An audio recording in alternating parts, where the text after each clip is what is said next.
You've tuned in to Powerhouse On Purpose podcast, your go-to space for inspiration, empowerment, and practical strategies to unlock your potential and step boldly into your purpose. Hello, welcome to Powerhouse On Purpose podcast. We are excited to have Coach Lee today. She's going to bring some insightful and just dynamic information, and I can't wait for you guys to hear it. So, Coach Lee, introduce yourself. Tell us about you and what you do. I am Coach Lee, like I like to say, criminal defense attorney by day, productivity and accountability coach throughout. I'm all about empowering people, especially women, to find that hidden time in the day, because as women, we play so many roles in life that we often neglect ourselves. So I'm all about teaching you and empowering women to find that hidden time in their day, time that they can use to pour back into themselves as they pursue their goals, their purpose, their life passions, while still maintaining their current responsibilities and taking care of themselves, but without the overwhelm and without the stress, because as women, we deserve to be more and do more than we are for all the other people we are in our lives.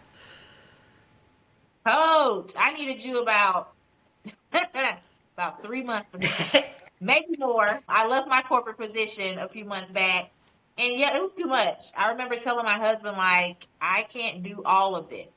It's too much. Mom, wife, home life, my Business owner. entrepreneurial pursuits. Yeah, the things that I really want to do and work a full-time job. I was like, it's a lot. And I think had I had the notion for a second that I could handle it, or even just go a different network or strategy for it, I might would have been able to at least attempt it a little longer.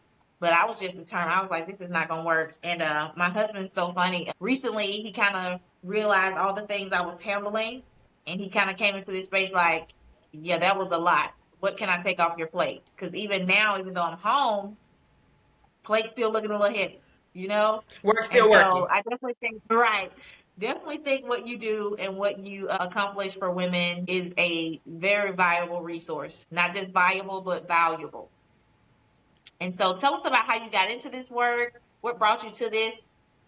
It was an accident. It was really other people saying, "You're so motivating, you're so inspiring. How do you do it all? You should be a life coach." And I'm like, "Yeah, full-time attorney, don't got time for that." And then the pandemic happened, and it was nothing but time, because thankfully didn't lose my job, but we're working from home, and I'm a criminal defense attorney, so we're not doing trials in the middle of a pandemic. So we pretty much were sent home to work from home, and they were like, "Well, we don't need you to be logged on from 8 to 5. As long as your work is done, do your work." And because no distractions and all of this, I'm getting a day's worth of work done every day by lunchtime. And I'm like, okay, I read the books, I've watched the TV shows, I've done the puzzles, I've gone for a walk, I've done a workout. Like, what else do y'all want me to do? And so those thoughts started coming back of people saying, you're motivating, you're encouraging, you should be a life coach.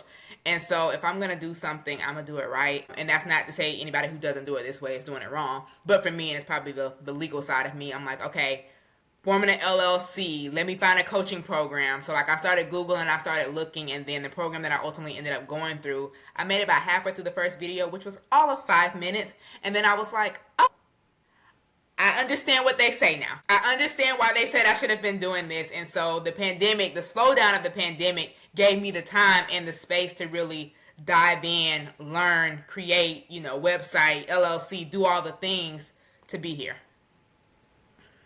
So what were some of the experiences you had prior to developing your business? Like, what was the interaction people had with you that made them feel like you were so motivating? Is it just your common nature?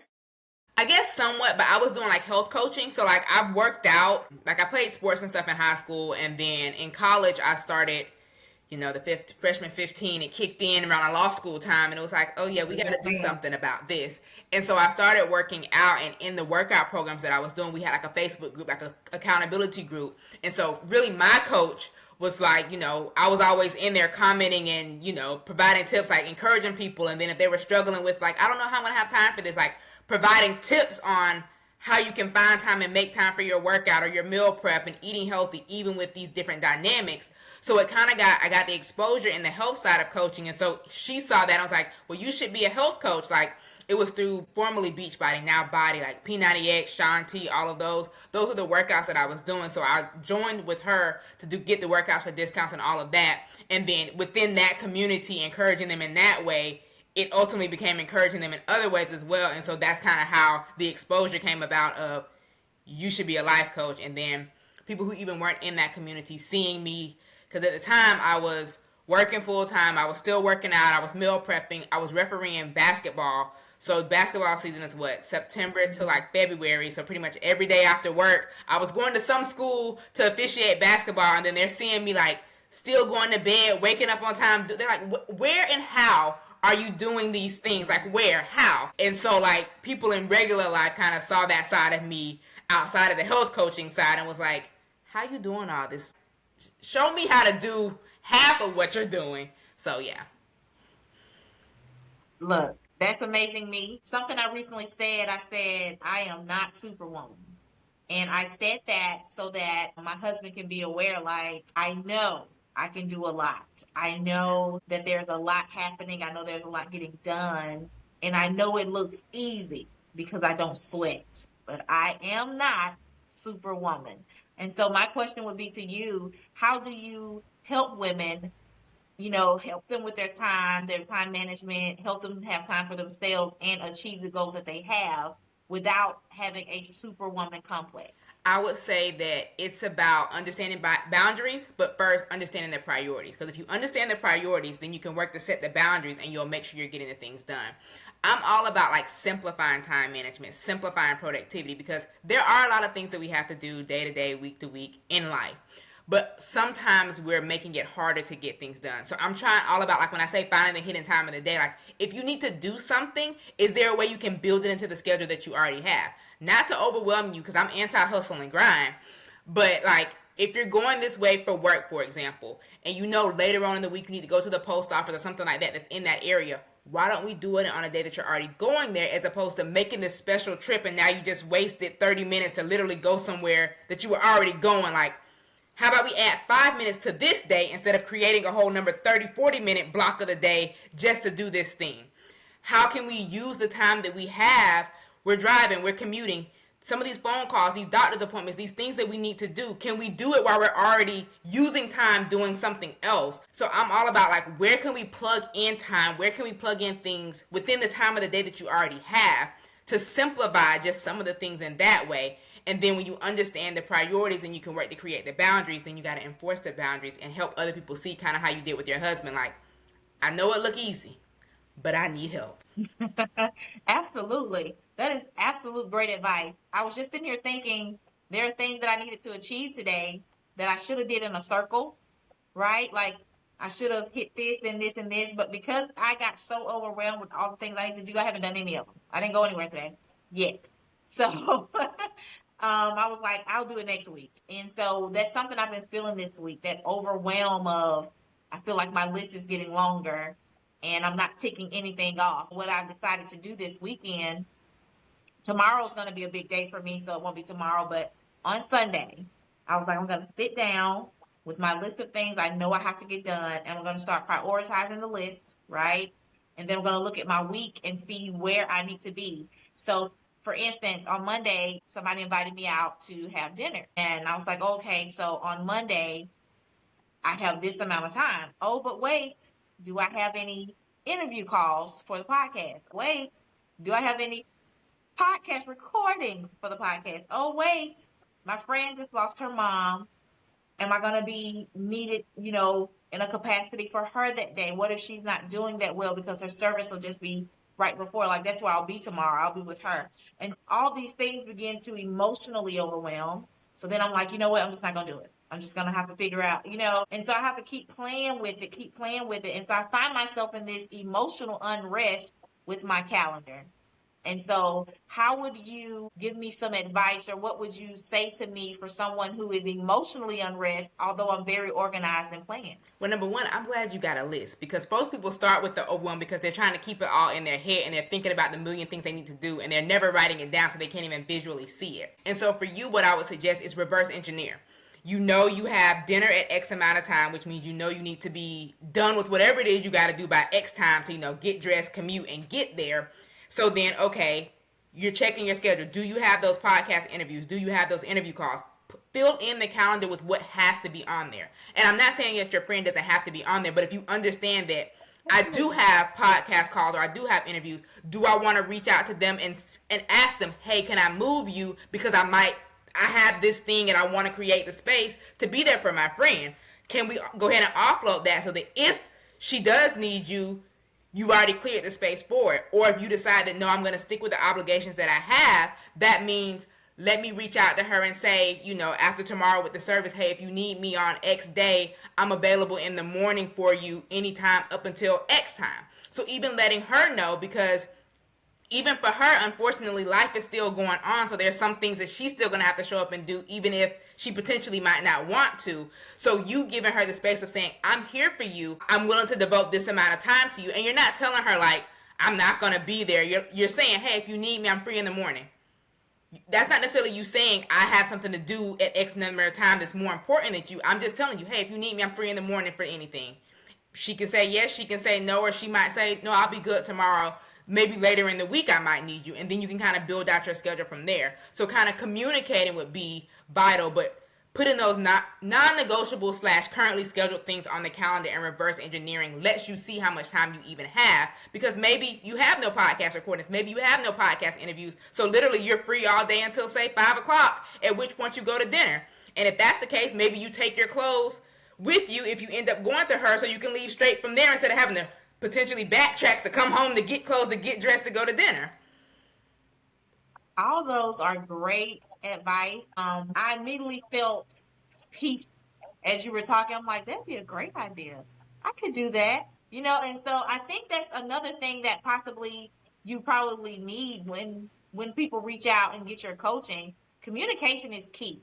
And I've learned over the past few years that a lot of us don't communicate well with others, but we also don't communicate well with ourselves. We give ourselves the same scattered misinformation just in our own minds that we do others. Or, like you said, I could just reach out now. And so I recently had a business conversation with someone, and she mentioned how me and her have a similarity in we're preventative, business minded people.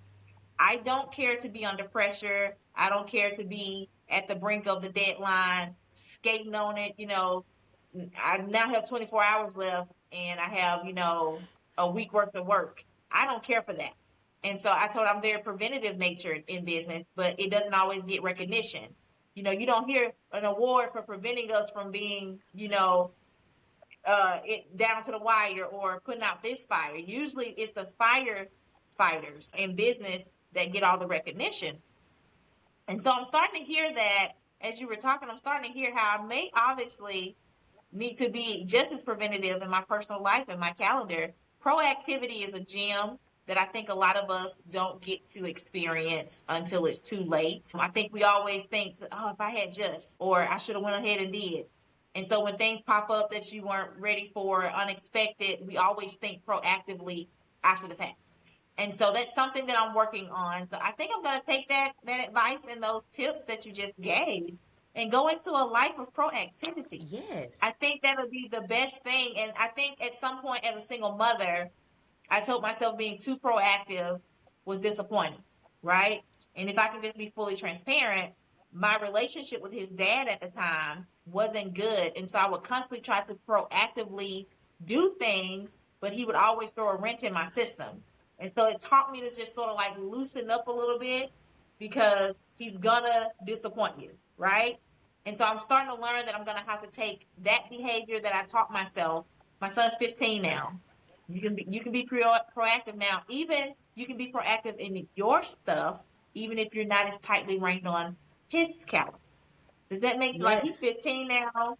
He texts from school today. It's like, hey mom, two of my friends want to come over. Is it okay? And I'm like, Lord, it's about to be the weekend. Mama's about to be busy. I'm about to be rolling. I'm not going to be here. Who's going to feed y'all? Like all these things. And I'm like, well, you know what? Let me ask my husband. Because more than likely, if I'm on the move, he's going to be here. He's like, oh, y'all mind. And I'm like, man, y'all have it so easy when it comes to Mm-hmm. stuff. Because my brain goes into all the other things. I'm sure my husband will probably at some point, once they're here, so he'll be like, what they going to eat tomorrow? And I'm gonna just look like I thought about that, 6 hours ago. And so that's the piece of it that I am enjoying about the information that you're giving.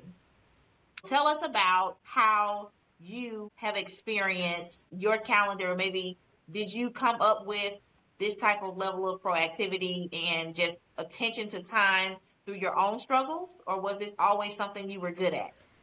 I think I was made to be good at it from a young age. So my mom was a 911 dispatcher, and so for those who don't know, 911 dispatchers, similar to you mentioned firefighters, they typically work 2 days on, 2 days off, or depending on how the long weekend falls, but 12-hour shifts.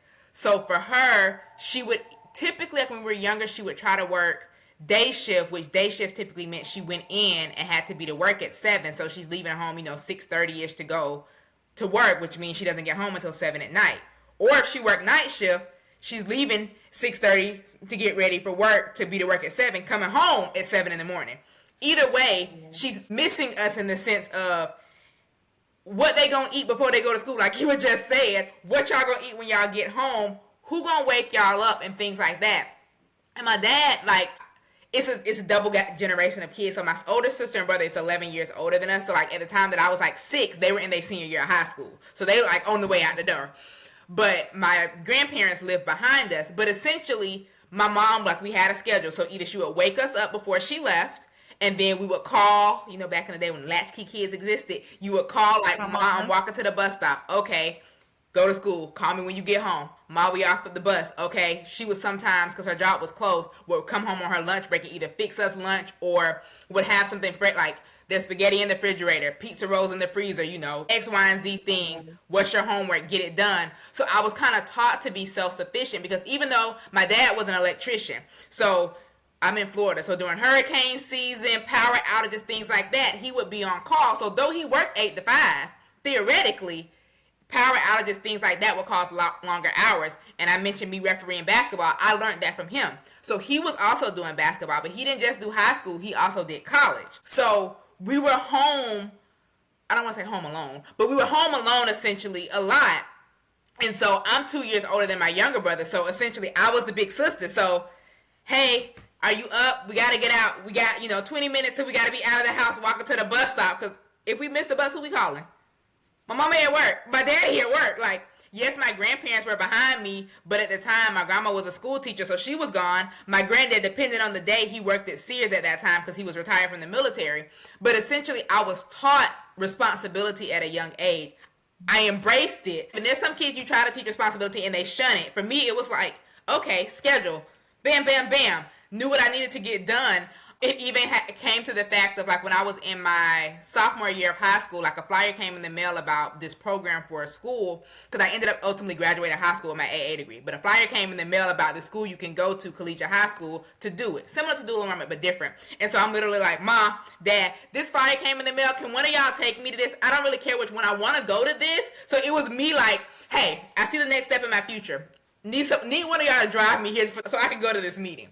And so basically I was taught it, I embraced it, and because I learned it at such a young age, I didn't realize it was something people struggled with, because for me, it's something I had been doing since elementary school. That's you said some key things. You said your granddad was military, that grandma was a school teacher, right?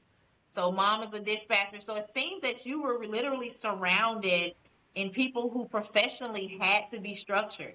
Like, I can imagine that everybody kept schedules and things in time and, in step. And so that's a great thing. Unlike my experience, I grew up with very young parents. They were teenagers. I lived with my grandmother's house, but my mom's mom, but we were all there, right?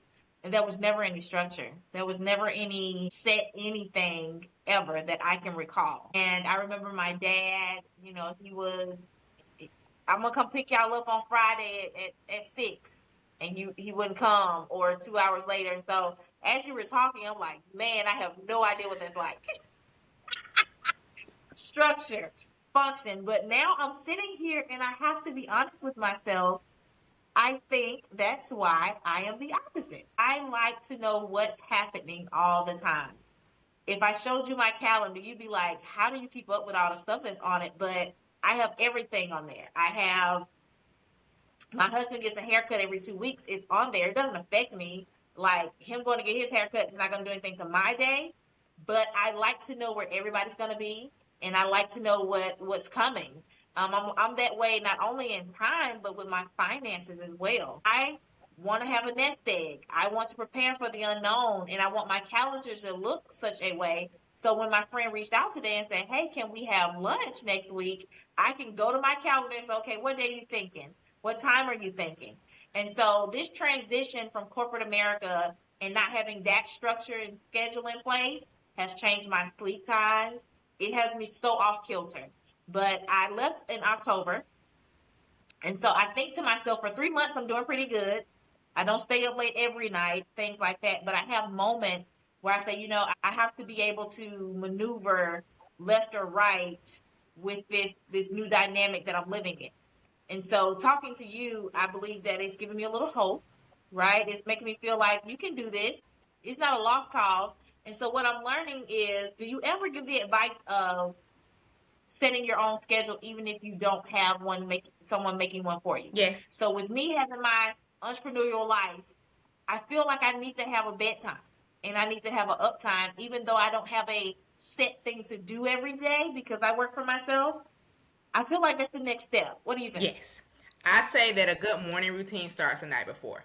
And so whether you, as your own boss, you make your own hours. So even if you know that you don't want to record a podcast or do an interview before X time, I know you mentioned having your son. Whatever involvement you may or may not have in him getting off to school, what does that look like for you to set yourself up to do that? If that's taking him to school, taking him to the bus stop, just wanting to be up to say, have a good day before you leave, what does that look like for you?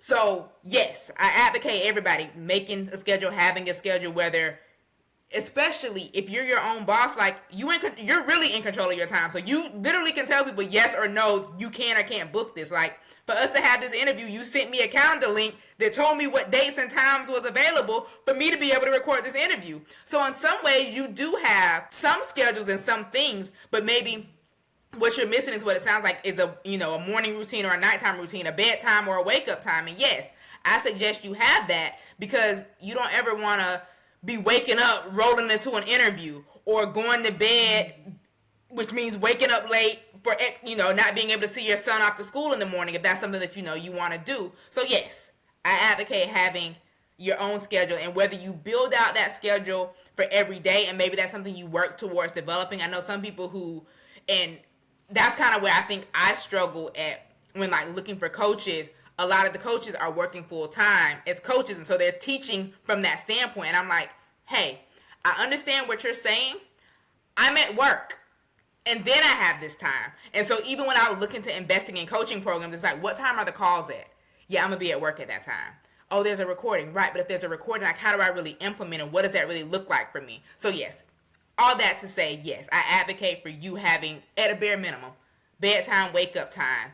And you can fudge it, or you can have like a range. Like, I need to be in bed by this time. If being in bed is talking to your husband, playing on your phone, watching TV, at least I'm in my room and I'm at least starting some type of wind down. Like, I'm off the computer, I'm not working. Okay, I love it. I loved what you said. You said a good morning starts the night before. I'm gonna have to put that in my back pocket. Like, I've never heard that before, but when you said it, it resonated so much because I tend to tell my son, like, get your clothes ready the night before. Have everything that you need ready the night before. Check your book bag. Don't come to me when you know we leave the house at 5:50. Don't come to me at 5:45 talking about, Mom, I got this thing you need to sign. I can't stand it. Why didn't we talk about this yesterday? And so as I'm sitting here thinking, like, the mother knows that a good morning starts the night before. What happened to the woman, the individual? And so I think it's because I've always had someone else tell me where I needed to be. I've always had a job. I've had a job probably since I was 16. So I knew what time I had to be there. I knew what time I could get off. And so my day has been structured by where I worked. And so now that I'm working for myself, I'm looking at like last night, I didn't go to bed. Transparency, I was still up at 6 o'clock this morning, like, because my husband takes my sons to school on certain days of the week. And so I knew when when I would have gotten up, I didn't have anywhere to necessarily be. So yeah, I binged this show I was watching, and it was so unique and different. I was just sitting there watching it, and then I looked up, and my son was coming out of his bedroom. He's like, Mom, have you been to sleep? And I said, no. So that is so unhealthy. You need sleep. She's like, fussing at me so early in the morning. I was like, I'm gonna go to bed. After you go to school, I'm gonna go to sleep. And I did. I laid down. I was back up about 9:30, 10, I think. You took a nap. I took a nap. But the thing about me and naps rejuvenate me as if I had a full night's sleep. But so I get up and I'm like, oh, I have a interview. And the person canceled or they didn't show up. So I was like, okay, well, now that I'm up, and so I've just been doing things. I've been working, but I know that even after this recording, after everything that I do, I can stay up again tonight. And so I'm trying to figure out what that is and get it under control. Not that it's a bad thing, because I still tomorrow don't have anywhere to be until a certain time, but I don't want to set myself into a normalcy or a comfort that is not necessarily good for me and my health. And so I heard you say that you started out with doing health and working out and helping people in that way. Health wise, I believe I'm probably one of the unhealthiest people on the planet. Oh Lord. I don't sleep. I don't eat breakfast. I don't work out. I don't look unhealthy, but I feel like I'm probably one of the most unhealthiest people on the planet. And I think that we have this thought process that unhealthiness looks a certain way, Or or healthiness especially in looks our a certain way. community. Yeah, or especially in our communities, you should have some sign that you're unhealthy, high blood pressure. Are you on medications? None of those things are happening for me, but I just know I don't do the things that I should to be considered healthy. Like, I don't drink a lot of water. I forget to drink anything. I will go all day and not drink anything. Sometimes I eat once a day. So these are the nuances of me. Like, I have to get structured and scheduled. Like, I don't eat lunch because technically I don't have a lunch anymore. Does that make sense? Like, I feel like I'm just out here just winging it. Just living your best Don't life, know what I'm doing. but not. I don't know what I'm doing. And I'm like, I have got to get this under control. So this conversation is really making me think about all those things. And when I talk about the interviews that I'm doing this season, I always want to make sure that I'm allowing people to see something that maybe they missed. And I feel like you're allowing me to see something right now that I've missed. I think I structure myself and I do very well for everybody else. My children have schedules. My husband, like I said, he's on my calendar. Hey, you're right. You got to be at the barber's. Hey, your haircut's today. You know, and people's birthdays are on my calendar. And like when my friend said, hey, can we meet? Immediately when she said, hey, this day, this time, I said, okay, I'll put it on my calendar right now. So what is it that's holding me back from doing that for myself is the question that I'm asking myself right now. So Yourself. what would you tell me about that? Yourself. You know how it's like, I know what I need to do, but I'm not doing it? You know what you need Yeah, to do, but you're not doing it. Now, is it because you free and you like, let me embrace this for a little bit? Hey, embrace it for a little bit. But I think that part of why your sleep cycle, your eating cycle, your all these different cycles are off is because your body not really used to eating or sleeping at a certain time, so they can't really tell like, is this normal or is it not? Like, I'm sure when you were working, your body knew when it was lunchtime before you looked at that clock absolutely. because you ate at a certain time. Yeah, you look up and you're like, hungry. And I'm like, oh my gosh, I stayed here 12:30. And I got to work at 7 at the time, so I've been here for 5 hours and haven't eaten anything. And Exactly. so I definitely agree. And so for that, it's mindset. It's you combating or you deciding. I don't even want to say combating. It's your decision to say that I want better for myself. I want to, do these things, and ultimately in doing those things.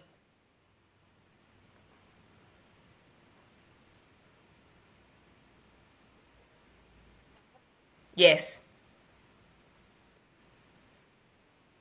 But I'm gonna give me just a second. My son's calling. Okay. Let me see if my husband can come. I'll be right back. Honey.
Okay.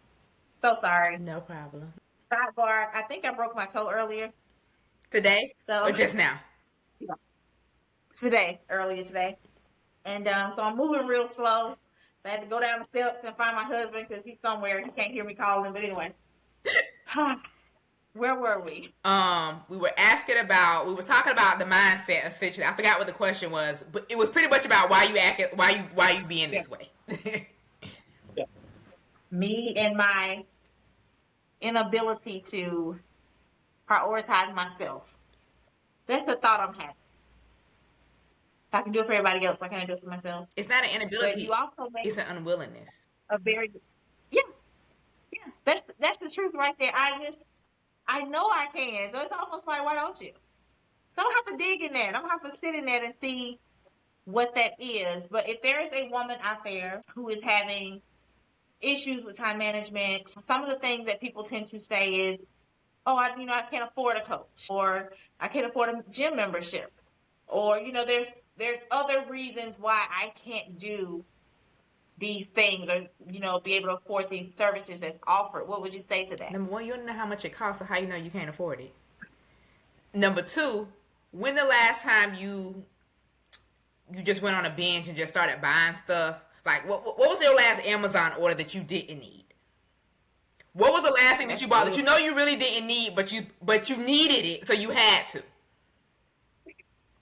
Yeah.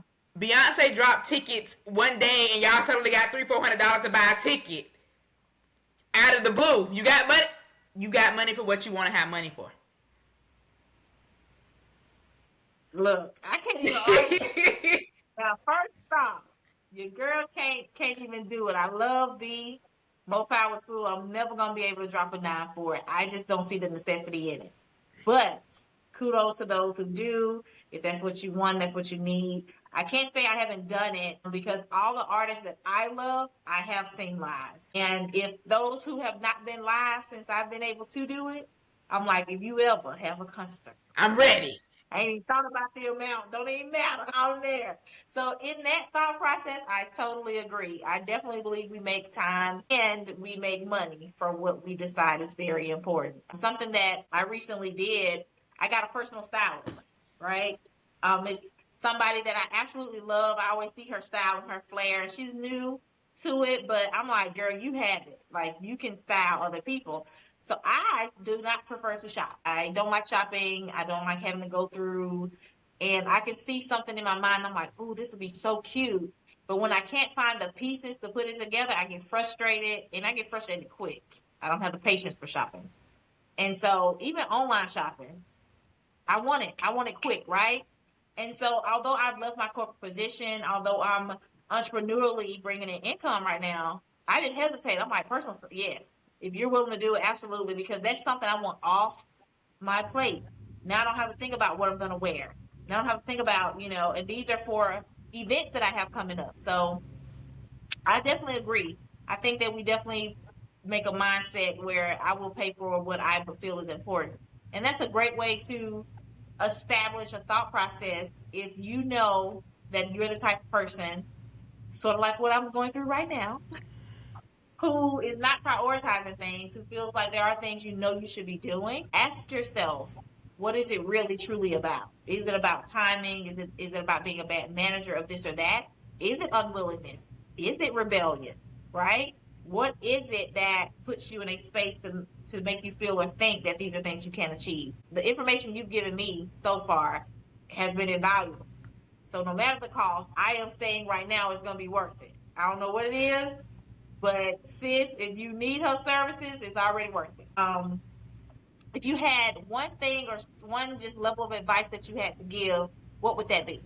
You doing part of it, which is why I was saying I'm glad you got a list. But a lot of our overwhelm comes from keeping things in our head. So as you're thinking about whether it be the cost benefit analysis of hiring a coach, should I do this? Should I do not? Write it down. Stop trying to hold it all in your head. Your to-do list, your tasks, these thoughts that you're having, this indecisiveness, like write it down. Like if you literally need to make a pros and cons list like we did back in elementary school, do it. Venn diagram, whatever you need to do, but get it out of your head. Because if we hold so much in our head, because we have to, but there are a lot of things that we don't have to hold in our head. You don't have to hold your to-do list in your head. That's why you walk to that other room and you forget what it was you went over there for, and you stand there twirling around in circles like, what was I over here for? We need to free up some of our brain space. So get it out of your head, get it on the paper, put it in a form that it's tangible for you. Maybe you're a digital person, so you need to like type it up into an app or whatever, so you have it, putting it on your calendar. I'm a mix of all three. But get it out of your head and get it to somewhere where you can visually look at it and see, and that's going to help you to start planning and freeing up your space and letting go of some of that stress and overwhelm, because you're better able to make strategic decisions when you can visually see something in front of you, tangibly touch it, or whatever the case may be. All right. Great advice. You have been a perfect interview guest. I have been helped, and I know that viewers and listeners will be helped as well. So tell us where we can find you, how people can find you for your services, anywhere that they can look you up and get in touch with Well, you. thank you so much for having me. I've loved this conversation, and just like I love being able to talk to people and like put a pin in it. But I'm legally.me everywhere. That's LEGALLEE.me. Instagram, TikTok, as long as it exists. Clubhouse. My website is legally.me, like www.legally.me. So it's legally.me everywhere. And you were saying that you love to talk about this. Yes. Planning, So productivity, is this all the things. okay? I absolutely think anybody that reaches out to you can use your services. I'm already over here thinking to myself, like, how can I make this work? Because I don't know if I'm going to be able to achieve it by myself. I'm gonna have to have the accountability. I think that's what I've learned in the last 3 months. And I'm one of those people, it don't take me long. It don't take me long at all. If it didn't work for 6 weeks, I'm not giving it 6 months. I'm gonna figure out another strategy. I'm gonna figure out another plan, because the goal is to reach it, not to continue to try to figure out how to do it on my own. Independence to a volatile state calls, I don't want to do that. And I've been that person, don't get me wrong, because of how I grew up and everything. Mm-hmm. I felt like I had to do everything myself, but I'm in a new season of my You're not life in the Superwoman. last 2 years. Yeah, yeah, I can do it. I can do all things. And when I can't do it, it must be because it can't be done. I'm not asking for no help. Man, I tell you, the growth, the growth. But so in the last 2 years, maybe, I've been really trying to consider how I've set my life up to be so independent and just meanness. And I'll let my spouse do a little bit, but I'm keeping this stuff. And my kids, yeah, I'll let them take the trash out, but y'all ain't scrubbing my tubs, because I don't think y'all gonna You're do not that. gonna do it right. Like allowing them to feel like they're doing something. I'm like, okay, y'all clean y'all bathroom. I'm gonna clean the rest of them. You see what I'm saying? Instead of saying no, be responsible, and the more you clean, the better you will get at it. And so allowing myself to free up things to make sure that I'm not keeping everything thinking I'm the only person that can get it done, or at least that it's never gonna be done to my, level. And so I definitely agree with everything that you've given today. I want to thank you for coming on the Powerhouse on Purpose podcast. I can't wait for people to see this, and hopefully they'll reach out to you and get those services, and you'll be hearing from me, because I'm going to figure it out, because I've already decided I'm going to need it. My name is Coach Lee, and I am a powerhouse. Beautiful, and that's a wrap. Thanks for watching. Like, share, comment, and subscribe to receive future notifications and to stay plugged in to the Powerhouse.